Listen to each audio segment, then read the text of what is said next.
57 জন অফিসারকে হত্যা করে এই সেনাবাহিনীকে আবার ধ্বংস করতে চেয়েছিল এই সরকার। সেই ধ্বংস থেকে এই জেনারেল ওয়াকারুজ্জামান এই সেনাবাহিনীকে মুক্ত করেছে এবং সেটা অবসরপ্রাপ্ত সেনাবাহিনীর সদস্যদের সেনাপ্রধানকেও আমি ধন্যবাদ জানাই।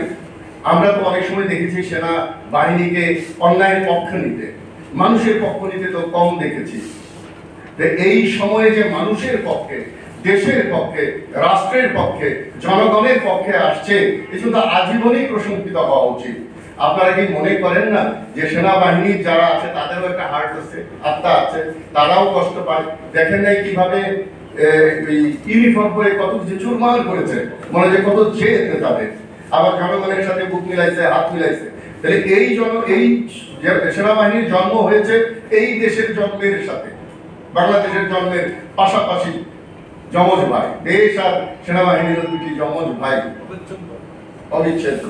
শোনেন, এই সেনাবাহিনীকে দুইবার ধ্বংস করার চেষ্টা করা হয়েছে। একবার বঙ্গবন্ধু করেছিলেন রক্ষী বাহিনী বানিয়ে, যেটাকে আমরা বলতাম আঙ্গুল বাহিনী, এরকম ছিল, ইনফরমেশন চাই, আমি নিজে দেখেছি, এই রক্ষী বাহিনী বানিয়ে।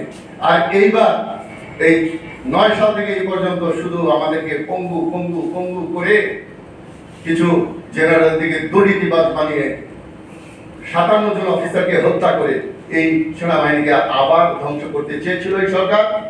সেই ধ্বংস থেকে এই জেনারেল ওয়াকারুজ্জামান এই সেনাবাহিনীকে মুক্ত করেছে এবং সেটা অবসরপ্রাপ্ত সেনাবাহিনীর সদস্যদের তাগিদে এবং ওনার সকল সদস্যের সাথে কথা বলে সিদ্ধান্ত নিয়ে নো মোর ফায়ার।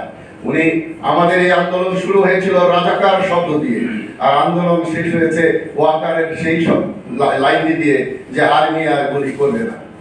আমি ঢাকা শহরে দেখেছি এই ঘোষণার পর মানুষ কিভাবে ঢাকা শহরে ঢুকেছে। ওই এই যে আব্দুল্লাহপুর একটা ছিল, ওখানে একটা ছিল, ওখানে একটা ছিল।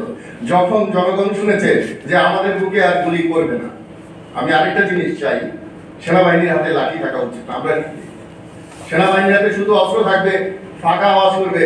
সেনাবাহিনীর প্রত্যেকটা বুলেটের হিসাব আছে, সেটা হলো 1 বুলেট 1 এনিমি। ফাঁকা আওয়াজ করার সুযোগ আমাদের নাই।